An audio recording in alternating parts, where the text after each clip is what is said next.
resisted California's deadly and unconstitutional sanctuary state laws. You've gone through a lot, too, although it's becoming quite popular what you're doing. A law that forces the release of illegal immigrant criminals, drug dealers, gang members, and violent predators into your communities. California's law provides safe harbor to some of the most vicious and violent offenders on earth, like MS-13 gang members, putting innocent men, women, and children at the mercy of these sadistic criminals. But we're moving them out of this country by the thousands. MS-13, we're grabbing them by the thousands, and we're getting them out, Kevin. We're also joined by Attorney General Jeff Sessions. Jeff, thank you. The Secretary of Homeland Security, Kirstjen Nielsen. Secretary, thank you very much. I know you folks are keeping busy, right? Yes. Keeping busy at those borders. And Deputy ICE Director Tom Holman, who's going to be leaving us soon for a life of retirement, but there's no such thing as retirement for Tom. You've done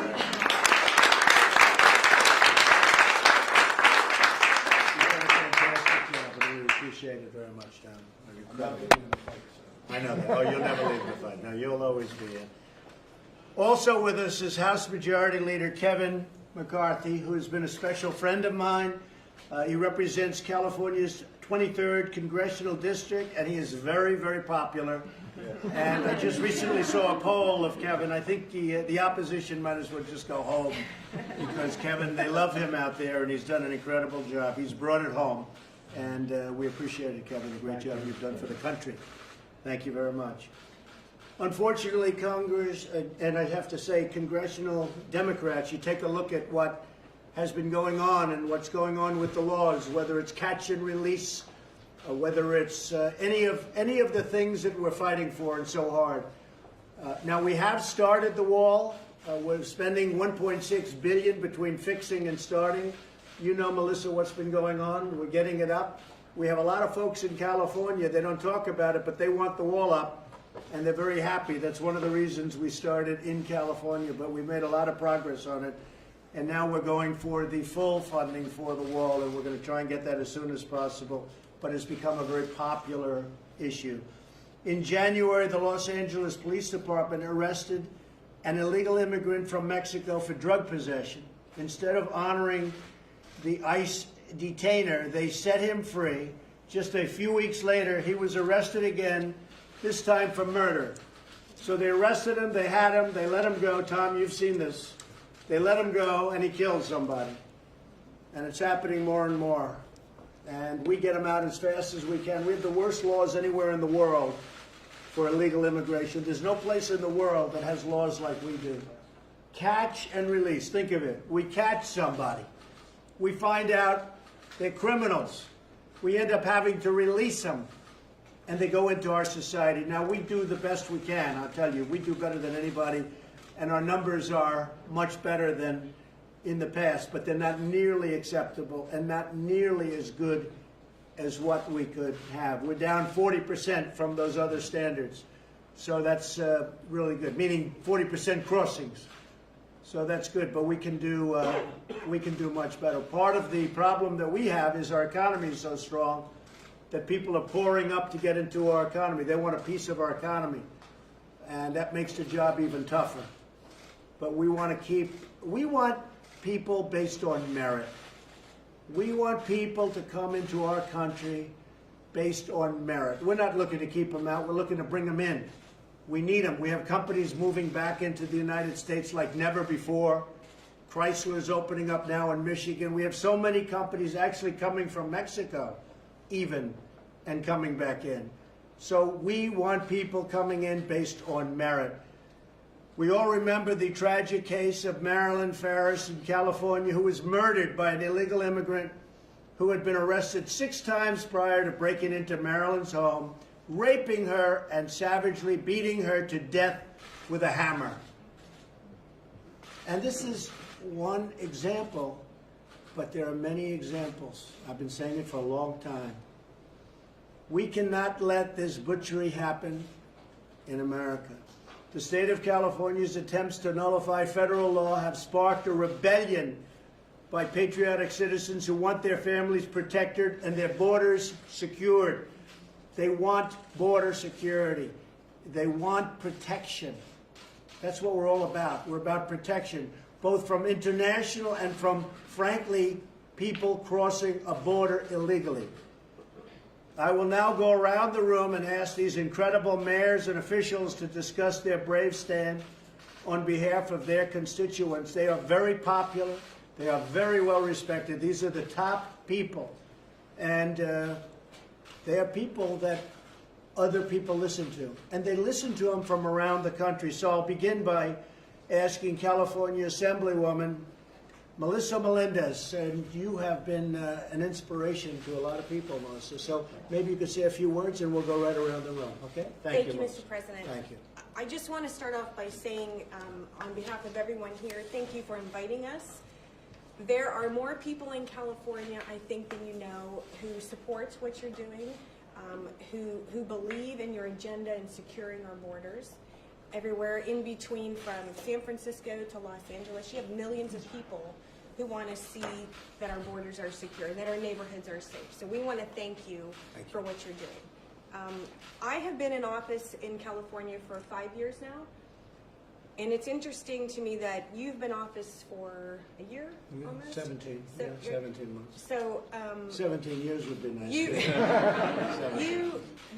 You have invited us here to talk about this issue. I've been in office in California for 5 years. Not once has Governor Brown invited any Republican to discuss this issue in California, and it is a crisis. That's the point we're at in California. It's a crisis.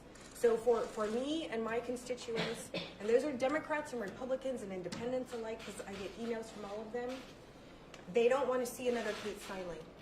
That's what I hear every single week. They don't want to see another Kate Steinle. So when my husband and I talk about this issue, we have 37 years of service between the two of us. We both served in the Navy. That's where we met. We know a lot about what it takes to protect our way of life, what it means to protect other people, but we want to make sure that our citizens are protected. And I think the resistance that started in the Democrat Party, this is your Republican resistance right here against what they're doing in California. And beyond Republican. I mean, this has really become a Democrat issue, a Republican issue. I think a lot of the Democrat politicians don't understand what's going on because it's actually good politically. People want safety. Yep. Thank you very much. I appreciate it. Sam, go ahead. Thank you, Mr. President. I am a proud immigrant here from Lebanon. 30 years ago, I came here to live the American dream, and we did well. Jerry Brown wants to take this American dream from us. I see myself. He'll be retired pretty soon. I hope End of the year. Somebody said he's going to run for president. I said, please run. But no, I think he's going to be retired, from what I understand, pretty soon. I see myself fighting for these values that made our country great, Mr. President. We are aligned with your goals. Here is the success story of Escondido. When I was elected mayor in 2010, I made the agreement with ICE. We brought 8 ICE agents to Escondido, to our police station. Since then, we deported over 2,700 illegal criminals from our city and made Escondido as safe as it was in 1980. This is a great success story, and our cooperation with ICE and the San Diego ICE is a very compelling model for the nation to follow. In our city, more immigrant people report crime, and this narrative that sanctuary city will allow more immigrants to report crime is fake news, Mr. President. Fake news. Fake news. We are going. California is going down the drain. It's going to be sorry, Congressman McCarthy, but California is the least business friendly, is the poorest city in the nation, the highest poverty rate, the highest taxes, you name it. Instead of fixing the Golden State and making it the American dream for everyone, they are dealing with illegal criminals. When Jerry Brown cares more about illegal criminals than he cares about the Hispanic community and the American citizen, this is insanity, and this is unconstitutional. When I swore to be a citizen, and again as mayor, I swore to defend the Constitution and to keep my community safe. This is personal to me. I'm going to work hard to make sure our community is safe. Escondido is a great example of our success. As a result of making Escondido safe, we brought $2 billion in investment to our city, and we outperformed San Diego County in economic growth. I am passionate about it. When I go back to California, I'm going to start a PAC, and we're going to fight the fight. We want to make sure if the Supreme Court does not repeal the sanctuary state, we're going to make sure the grassroots team, like you see today, we will repeal that. We are with you. We need to build that wall. We need to end the sanctuary state. We had 11 sanctuary cities not too long ago. Now we have 560. 10,000 illegal criminals have been released under the sanctuary But now state. it's reversing, Sam, and it It's really got reversing. bad, and now it's reversing. It's a big change of heart, of mind. People don't want sanctuary cities. They're dangerous. They don't want them anymore. So, thank you, Sam. Most of the people support us, Mr. President. 65% of the Hispanics support us. The liberal, the Democrat, everybody is supporting our. In my city, 90% are with us. Thank you. And I'll tell you what, I had a lot more support in the state of California than people understand here. Check the voting records, folks. Thank you. I'm Please. Crystal from the city of San Jacinto, and can I speak frankly? Yes. I'm sitting here in this room in awe of God's power, how he can take someone who was homeless in a tent, make them the mayor of the city, and bring them before the President of the United States of America, who wants to hear the cry of our people, and that's what's going on. Our people are the ones hurting. Sacramento is angry because they lost an election. For God's sakes, get over it. They're angry, and you know what? Now we're more angry. They're releasing these criminals not by their houses. They're not releasing them by their houses. They're releasing them by our houses. Our children are at risk. My community is my family. You're putting my family at risk. Every day we're getting more and more reports from the police department about how they can't arrest these people. They arrest them, everything's a misdemeanor. Because it's not near Jerry Brown's house. It's not near the elected official's house. It's in our communities, and we're tired of it. We need help, Mr. President. We need help protecting the city of San Jacinto, Escondido, the state of California. All of us need help getting this solved. I was just at a church the other day. I was at my church, and I went over to another one, a Hispanic church. And all the people from the Hispanic church were out there. And they all came up to me, you tell Mr. Trump that we have a message for him. We want help. You see, every one of us came from somewhere else. We all came from different countries. My husband is from Mexico. My family came way back from before the Revolutionary War, and we've been fighting for this country ever since, fighting for the constitutional rights of our country. I'm not going to stop fighting for those rights. Don't fight. Look, it's coming back, and it's coming back fast. Faster than even the people in this room understand. Kevin understands what's happening. You see it maybe better than anybody. But it's coming back. People are tired of this nonsense, and it's happening. So don't give up the fight. Don't give up the fight. You are our leader, Thank and you. thank God for you. Thank you very much. So It's very bless you. nice. And yours is an amazing story. Thank you. Very good. Thank you. Sheriff? Thank you, Mr. President. John DiAugustini. I'm the elected sheriff of El Dorado County, California. And the bottom line from sheriffs, and you hear from my peers as well, is we just want to do our jobs. We want to do what the people elected us to do, that is respect our Constitution and keep our communities safe. When this bill was being heard in legislature and it was going through, we have in California what we call leg days, where the state sheriffs go and meet with the legislators, moving these bills through.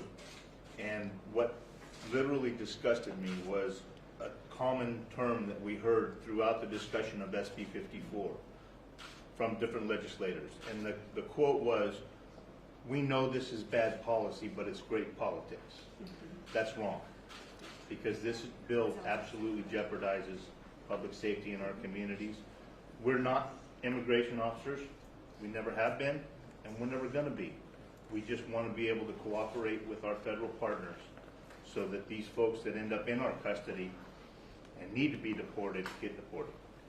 Well, Sheriff, I'll tell you what, it's not bad politics anymore. You know, if you look at what's going on, because I think maybe more than any place else right now, there's a revolution going on in California. They want safety. You know, you had the mayor of Oakland that I read where you had 1,000 people. Tom, you know this because it was your deal. You had 1,000 people together Many of these were illegals, they were criminals, they were all sorts of work. And she informed them, and they all fled, or most of them fled. And that whole operation that took a long time to put together, I mean, you talk about obstruction of justice. I would recommend that you look into obstruction of justice for the mayor of Oakland, California, Jeff. She advises 1,000 people. They told, get out of here, the law enforcement's coming. Yeah. And you worked on that long and hard, and you got there, and there were very few people there. To me, that's obstruction of justice. And perhaps the Department of Justice can look into that with respect to the mayor, because it's a big deal out there. And a lot of people are very angry about what happened. There's a lot of hard work and a lot of danger involved. And that was a terrible thing. Yes, ma'am. Mr. President, Natasha Johnson from the city of Lake Elsinore. As the mayor, April 24th, we took a formal position and adopted a resolution opposing SB 54. It was based on our constitutional duty to serve. I think everyone in this room that is elected knows that public safety is their #1 priority. But we can't say that we are public safety driven and also turn a blind eye to what is happening. There it was courage and maybe a little risk. We were not risk averse to step out as one of the first cities to take a position. I think I'm more proud of the fact that we were just listening to what our community wanted, and they don't want it. They clearly don't want to have an overreach of their rights, and that's what really this stands for. So as far as the city of Lake Elsinore, I think that this is a siloed approach. I think SB 54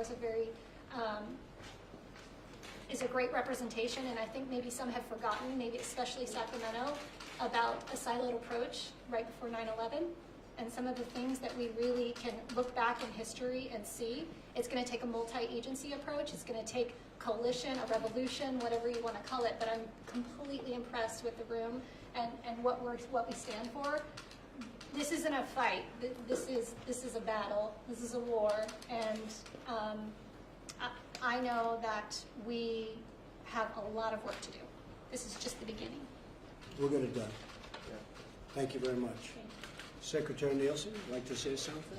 Mostly just thanks. I'm going to thank you for your leadership, sir, in bringing us all together, but in also recognizing what a very important issue this is.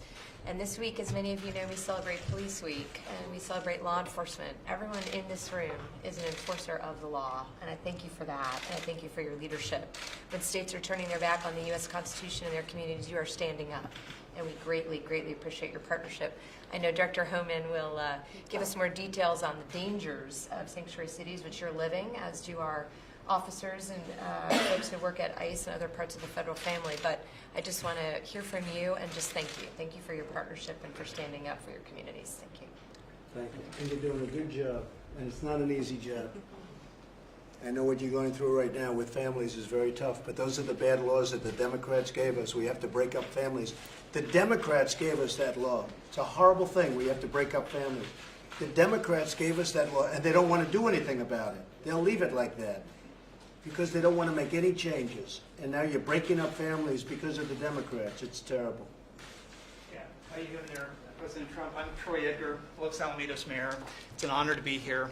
I just want to say thank you for inviting us also to the residents earlier today. As a previous ex-Navy guy and being able to be on the city council of a small city, it's people like you that are actually bringing the people back to the people's house, your house, our house, so we really appreciate it. Going through, I also want to say thank you to Secretary Nielsen. There's a gentleman in our community, Mark Cito, who is on the local ICE officer in charge of Orange County. When we came out, we were the first city. He came, he called right away, started giving me that bright line between where ICE has problems with local law enforcement. Secretary Nielsen, thank you. Thanks, Director Hunt. Yeah. Thank you, Troy. Yeah, and then Attorney General, coming out first has a price to pay. And the ACLU has filed a lawsuit against us. We would really appreciate any direct or indirect funding there, any sort of fiscal help that you could help provide us for. Things like potentially putting some of your Attorney General or Assistant Attorney Generals maybe at the base in our military town, or helping us offset some of the costs. But we really appreciate everything that you're doing. We also filed the amicus brief to kind of join. We're going to plan on intersecting you at the appeals court.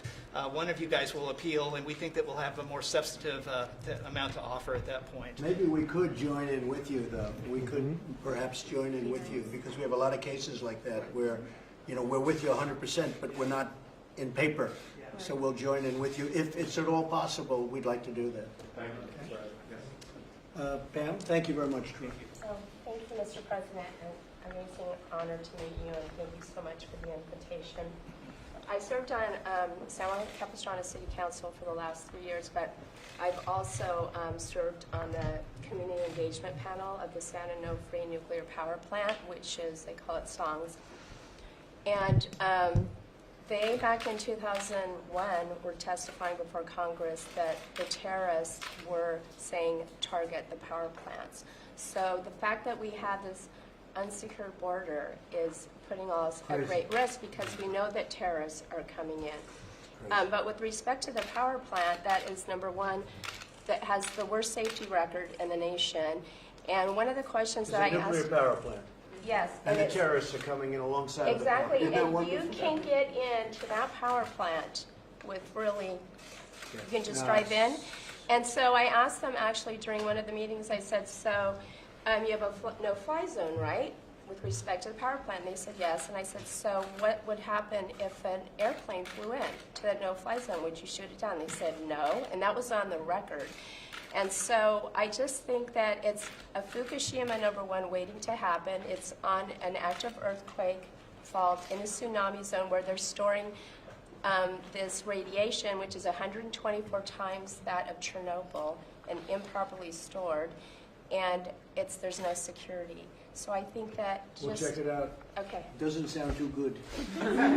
Doesn't sound like the greatest, right? We'll check it out. Thank you very much. Okay, Margaret? Thank you, Mr. President. Sheriffs in California are now in an untenable position when it comes to trying to figure out now. We have state law, we have federal laws, and here we are stuck in the middle. Sheriffs especially, because most of us run our county jails. When there became a legal challenge to the 48-hour holds for ICE, it was very frustrating for us. So what I did is I invited ICE to put their officers in my jail so they're able to do their work. We didn't have the staffing to be able to help figure out who they wanted to talk to, who they didn't. I said, come on in, work with our people to keep our community safe. 2 weeks later, Mr. President, Kate Steinle was murdered. Yeah. Now, I wasn't the only sheriff to do that. Sheriff Youngblood did, Sheriff Christensen, and it was perfect because we didn't have to take our time with our staff to do anything. ICE was in there doing their work in a safe, controlled environment, and then the initiatives started happening, the Trust Act, the Truth Act, and finally SB 54, the Values Act. And that is causing us all kinds of turmoil. So here we are, stuck in the middle, trying to decide. We have federal law, we have state law, and that's why I welcomed Attorney General Sessions' lawsuit, because that will provide us clarity that we need and direction that we need. What do we do? Because here we are. And I appreciated Mr. Holman and the ICE. We had a great relationship. We still do. But now ICE is the only law enforcement agency that cannot use our databases to find the bad guys. They cannot come in and talk to people in our jail unless they reach a certain threshold. They can't do all kinds of things that other law enforcement agencies can do. And it's really put us in a very bad position. It's a disgrace. And we're suing on that, and we're working hard, and I think it'll all come together. Because people want it to come together. It's so ridiculous. The concept that we're even talking about it is so ridiculous. We'll take care of it, Margaret. Thank you. We'll There could be win. an MS-13 gang member I know about. If they don't reach a certain threshold, I cannot tell ICE about them. We have people coming into the country, or trying to come in. We're stopping a lot of them. But we're taking people out of the country. You wouldn't believe how bad these people are. These aren't people. These are animals. And we're taking them out of the country at a level and at a rate that's never happened before. And because of the weak laws, they come in fast We get them, we release them, we get them again, we bring them out. It's crazy. The dumbest laws, as I said before, the dumbest laws on immigration in the world. So we're going to take care of it, Barbie. We'll get it done. I'm going to ask that man right there because that man can do it. Right now he's the most important man in the room. Kevin can do it. Is Kevin? Please. Well, first of all, I want to thank all of you because most people around the country do not realize how your hands are tied behind your back. The only thing you want to do is to have safe streets, safe neighborhoods, and protect your communities. And for California legislature to go against the Constitution, one of the greatest strengths of this nation, we're fortunate to be in this room, is the rule of law. They are breaking down society by breaking down the rule of law. That you have a known criminal that you can't communicate with ICE about. We know how bad this is, but from one aspect, we should be excited because we have a new president that understands this problem. Since he has taken office, we have lowered the illegal crossings across this border. That stops gang members from coming across. He has started building the wall, $1.6 billion. And you know where that wall is starting to be built? In California. He has pushed a number of bills through. One, to try to stop sanctuary cities. To reward those who uphold the Constitution. Second, to stop the MS-13 gang members. And you know what's interesting after you moved that bill? A governor of New York, Mr. Cuomo, who thought that wasn't a problem, I saw him sign one similar just the other day because he watched what was happening as well. So collectively, it was city councils and sheriffs. City council, not your full-time job, but you listened to your community. You saw the problem that was going on. So things are improving. And that's why I'm so thankful for this president to call us together, because collectively we'll be stronger. Secretary is doing an amazing job. I'll tell you the number of times we meet or call at all hours of night trying to make sure she can protect it. Attorney General just talked to me last night around 10 o'clock. And so from that perspective, we are in this together, but we're in it for the Constitution. We're in it for the security and the safety of our streets, and I thank you for leading the charge. Well, we want to thank you, Kevin. You have done an incredible job. And you're sort of going against the tide, but now the tide's sort of with us because you see it in the room. Yeah. I mean, a year ago, 2 years ago, this would have been unthinkable to have you all in the room talking the way we're talking, but you're fed up with what's happening. And Kevin, thank you very much. You're doing really great. Stacy. Thank you very much. I just want to say thank you for your leadership in your office and on this issue. I am delighted and privileged to be here, and it is so wonderful to be here among all of you as well, because you're all on the front lines in your own communities fighting this fight. I was born and raised in California, been an attorney there for 24 years, got my start in the law when 3 strikes was starting out in California, and developed a real passion for prosecution. I was the appointed district attorney, and I've been the elected district attorney now for 4 years. And in the last 4 years, I have seen California become a disaster. It's been tragic to watch my state pass laws that basically have sent our communities into a very dangerous place. In Lassen County, we're a very small community, but I'm pleased to say when you're talking about voting that you have supporters in California. Lassen County voted overwhelmingly for you in California. I believe we had the highest margin in all the 58 counties in California. You are loved in Lassen County. And I believe that to a certain extent, we are sort of a forgotten part of California. We are rural California, and we do not stand for the policies in Sacramento. We have a horrible problem in our public lands, in our forests. We've got illegals, drug cartels that have come up to grow on our public lands and in our forests, and they are decimating it. They are killing wildlife. You can't even do anything about it. There is not a thing we can do. We work with the Department of Fish and Wildlife, who file charges that do the best that they can. But these people are coming into our forests. They're endangering our citizens. They are armed. They're setting up camps, and they're growing mass amounts of marijuana on our public lands.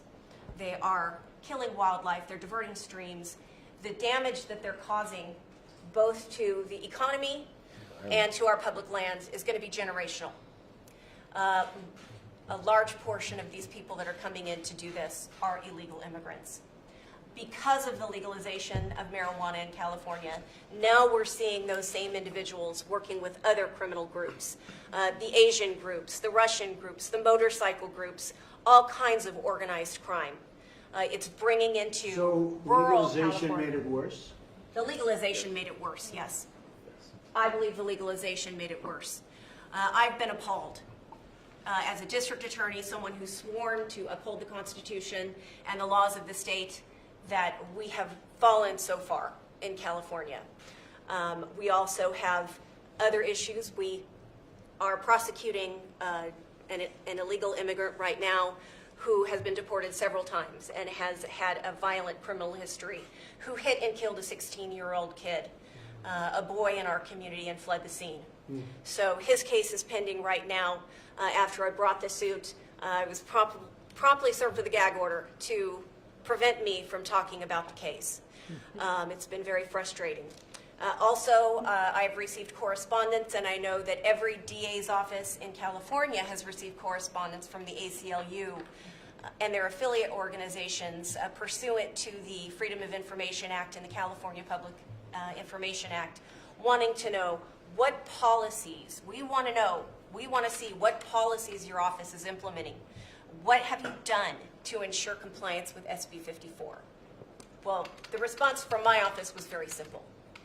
We have nothing, because this office will stand for the rule of law. Lassen County stands for the rule of law, and we have no policies to give you because we will not issue such policies from this desk and from this office. We stand with you. We are delighted with the actions that you have taken, Mr. Sessions. The people of Lassen County stand with you. I stand with you. Thank And you. we appreciate everything that you're doing. Yep. Thank you, Stacey. You're welcome. Beautifully said. Thank you very much. Thank you. Tom? First of all, Mr. President, I want to thank you for having this meeting today, this roundtable. We appreciate your leadership on this issue. The Secretary, I appreciate your leadership and how you support law enforcement and the rule of law. And AG, I can't say enough good things about what you've done for law enforcement. You know, I hear a lot of things today about sanctuary cities and the wall. I'm not the smartest guy at this table by any means, but sanctuary cities, they want to take the Attorney General on to get their funding, even though they violate federal law, to keep criminal aliens in. But they don't want a wall to keep them out. To me, that's just backwards.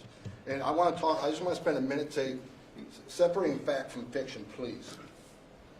I hope the American people can understand the fight about sanctuary cities, and I appreciate the American patriots in this room that have joined this fight, which is a good fight, it's a right fight. The intentional mismessaging of sanctuary cities and what they do, I hear they protect immigrant communities, and they don't. It's a complete opposite.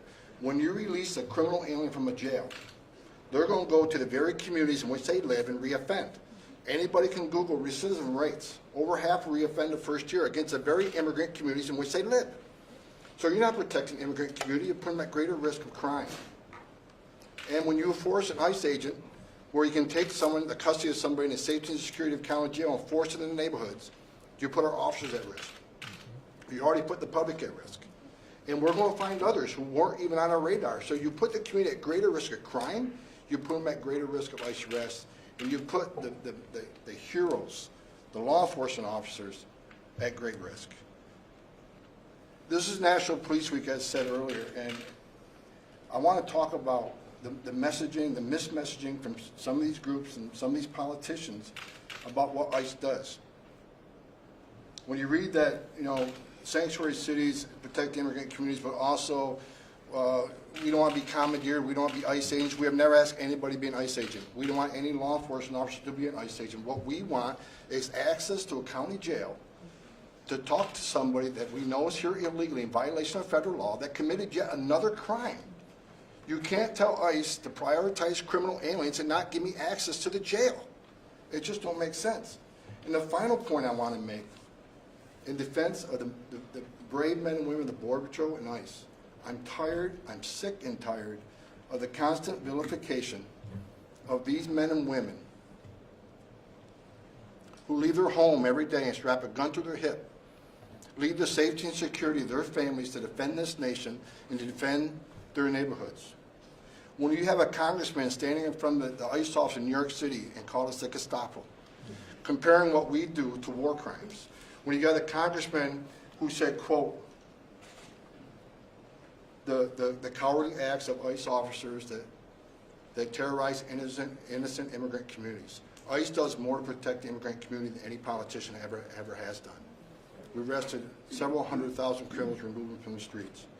For those people who want to keep vilifying the men and women who took a sworn oath, who are enforcing the laws enacted by you, Congress, the next time you think about vilifying the men and women of ICE, I want you to do what I did this week. I want you to go to the National Law Enforcement Wall. I want you to walk that wall and read the names on that wall. Over 400 Border Patrol agents and ICE officers whose hearts stopped beating, defending this nation. It's a dishonor to these men and women who gave the ultimate sacrifice to vilify the men and women that carried badge and gun. So think twice before you do it. And as far as the hate that I take for defending the men and women of ICE and the Border Patrol, that will stop the day my heart stops to beat. Then it won't end. And even though I may be retiring soon, this fight doesn't end with me. I'll stay engaged and I'll keep fighting for you, sir. So thank you very much. Thank you very much, I've sir. worked with 6 presidents, and I respect them all.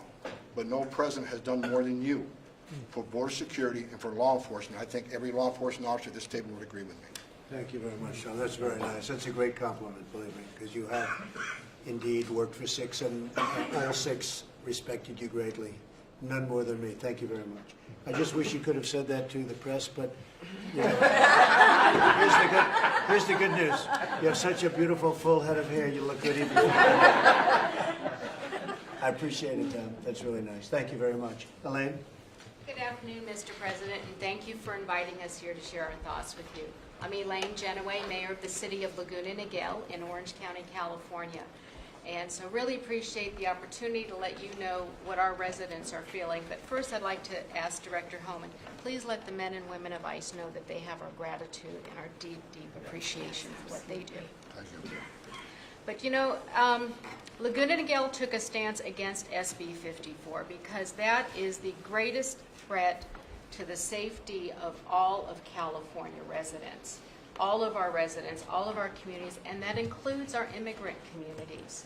The siloing or preventing law enforcement agencies from talking to each other is a threat to our agents and to the communities.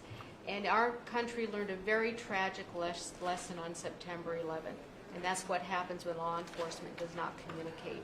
So isn't it ironic that in an age of calls for increased transparency that the California legislature wants to prevent that? So we think that all of our residents deserve to live in a safe community.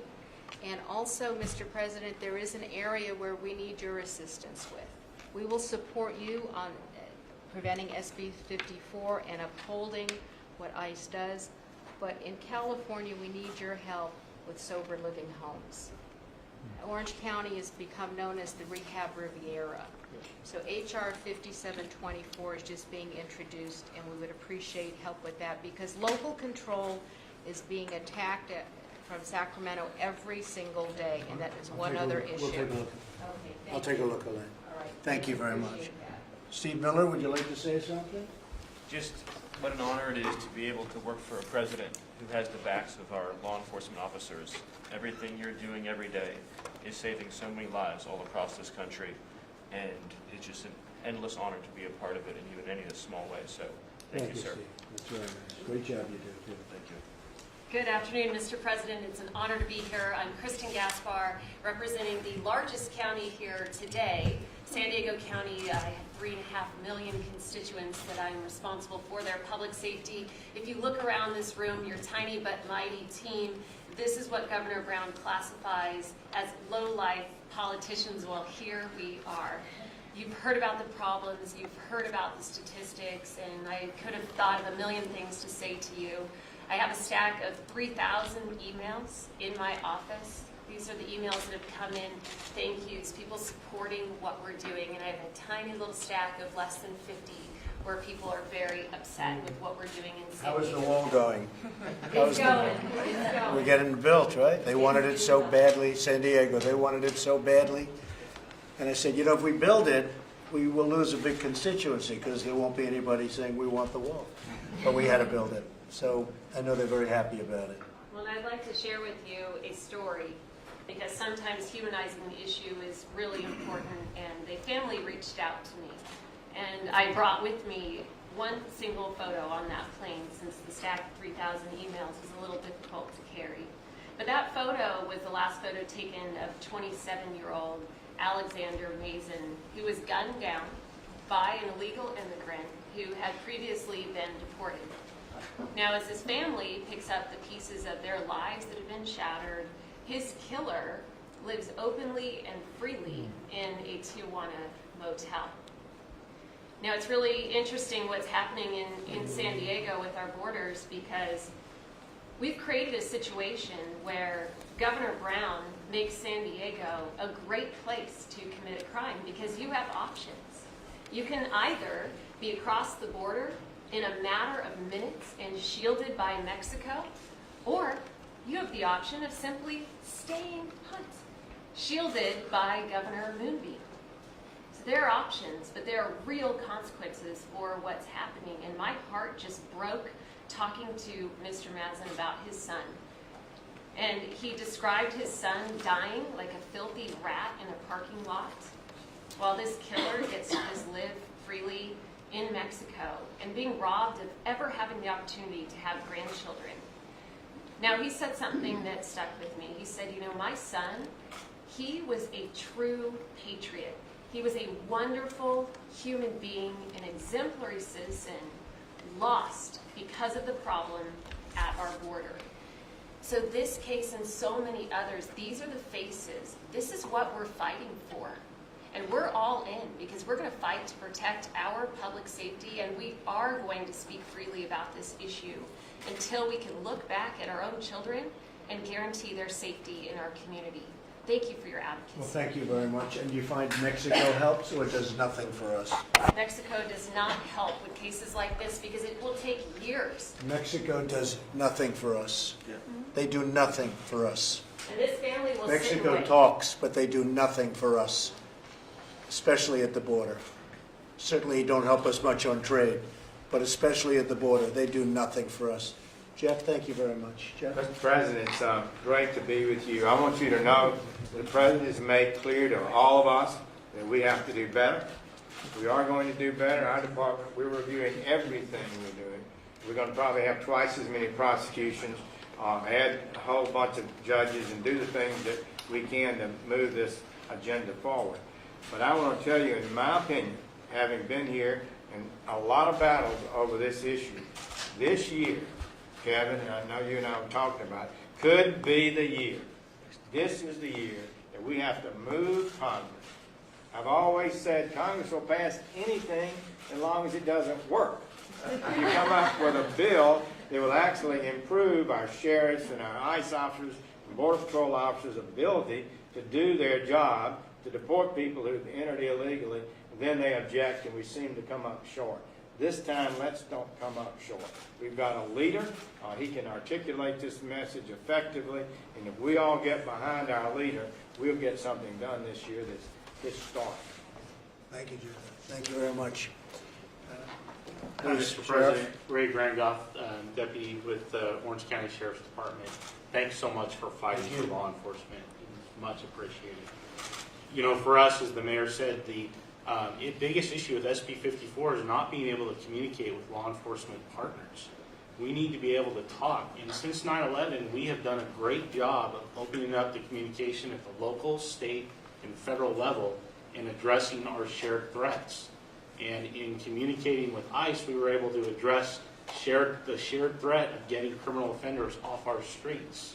We had a 287G program in Orange County where we were able to screen all our inmates, and some of those people that we were able to identify were people that weren't even yet on ICE's radar because they were just new to the country. And so we were able to put them on our ICE's radar and get them out of here. One of them that stands out was back in October 2016, a 21-year-old that was in jail on child molestation charges.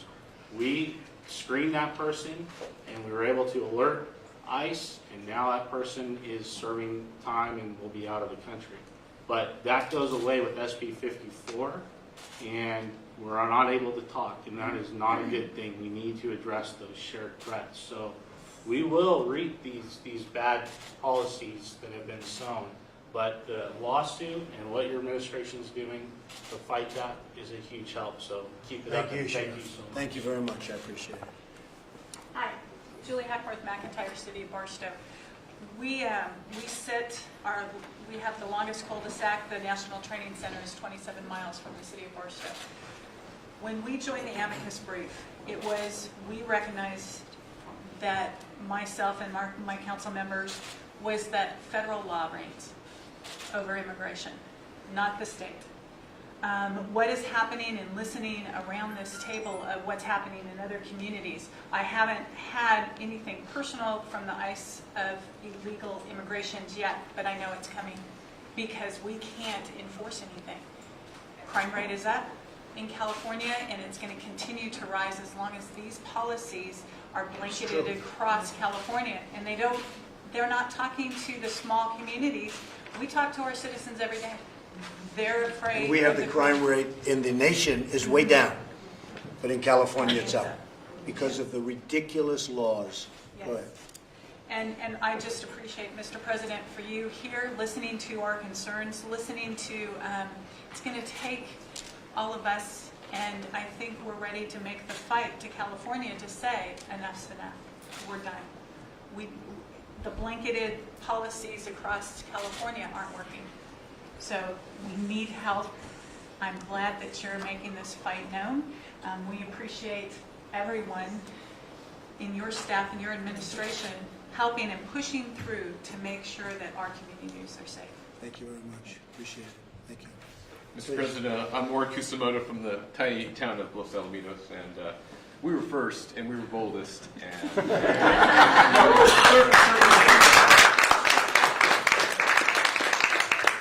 we've done something that no other city has done. We've actually passed an ordinance and exposed our city to the lawsuit, as Mayor Edgar said.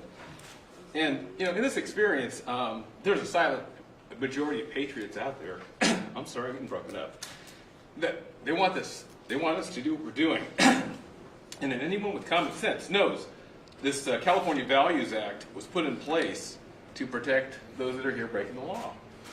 And the message I got from this whole experience is the citizens of our state and our city feel like they have less rights than the entitled illegal aliens. And the entitled attitude is the thing that really just makes me really unhappy. They feel they're entitled to something that we don't even get. So please, sir, we need your help. We appreciate your leadership. And I think as... and by the way, you gave us great leadership, too. Thank you, sir. Don't kid yourself. You did a great job. But the state, the double speak from the politicians in the state of California, the commandeering, they commandeered our police force by, tying their hands. And so that's the double speak that comes out of the bullies there. We just poked the bully. And I think being the lowlifes that we are, we're closest to the people. We know what the people want, and we've gone forward with that boldly. And, I've asked other cities to step up and do at least consider the matter, listen to their constituents, and they'll know what they're supposed to do. But thank you, sir. Thank you very much. Great job. Thank you. President Michelle Steele from Orange County, Yes. and thank you very much for inviting us. And I just want to say, as a Korean American, first generation Korean American, went to legal process to coming in here. I really appreciate for the release of 3 Korean Americans from North Korea. Thank So you. we really We're appreciate very that. happy about that. At the same time, that for SB 54, that because of City of Los Alamitos, they have 11,700 people living there, and they haven't got the move, and then Orange County led. As of now, there are 9 counties of 58 in California that they passed the ordinance. They passed the ordinances or resolutions to go anti-sanctuary state. So, and then more than 35 cities as of now. this is really interesting experience because I was never called. I'm married to, Kevin knows my husband, Sean Steele, who is a national committee man from California. Say hello. This is the first time that I was called because I was going out for anti-sanctuary state. A racist big B. I mean, on the email that you get this, and I said, oh my God, first generation, how desperate that the other side are that, they've been called. But I am very, very excited that, Orange County actually filed a lawsuit to join Attorney General's lawsuit. So June 5th, that court is going to decide we can join the federal government or not. If it's not, then we're going to file a lawsuit. So we're going to work together in Orange County. Most of cities that, we came from, Laguna Niguel and San Juan Capistrano, Orange County is all with you. And you know what, people that I got all these emails, mostly positive. And then actually Berkeley study came out where 57% are against us. So for sanctuary state and 41% against sanctuary state. I don't think that polling is really right because whatever we got all mostly positive ones except Right. that person called. Right. Yeah. Well, you have done a great job, Michelle. We very appreciate it. Fantastic job. Sheriff? Well, Mr. President, thank you for having us. And first of all, thank you for being a defender of the rule of law and for your overwhelming support of public safety and standing with the men and women who put their lives on the line every day. That's just tremendous. The great part about being last is there's not much else to say. So I won't, in the interest of time and out of respect of your time, I'll only add one point. And I know this is something that we've had conversations with Director Homan and Attorney General Sessions, and that's the detainer issue. For the sheriffs, that's a real problem for us.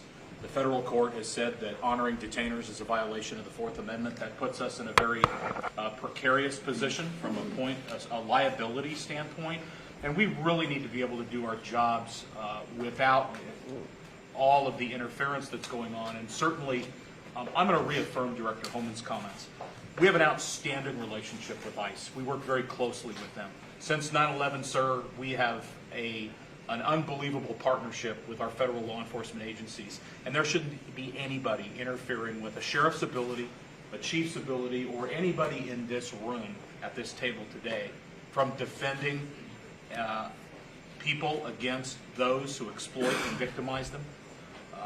There should be no interference in our ability to protect our communities, to protect our national security.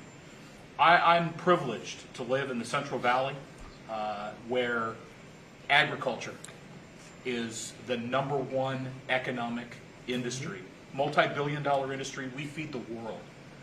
ICE is not out sweeping through those agricultural communities. We're looking for the people, the criminals, not the people who are working, seeking a better life in America, send their kids to school, are out every day in agriculture, whether that's nuts, fruit, poultry, dairy, you name it. That's not what we're doing, sir. We're focused on those individuals who victimize and exploit the weak and defenseless, and we should be able to do that without interference. Thank you for having us. Thank you, Adam. That's fantastic. I want to thank everybody for being here. Very special people, and we are step by step. We're bringing it back, and we will bring it back. We will not fail. We'll bring it back. So thank you very much. Thank you very much. All right, please. let's go.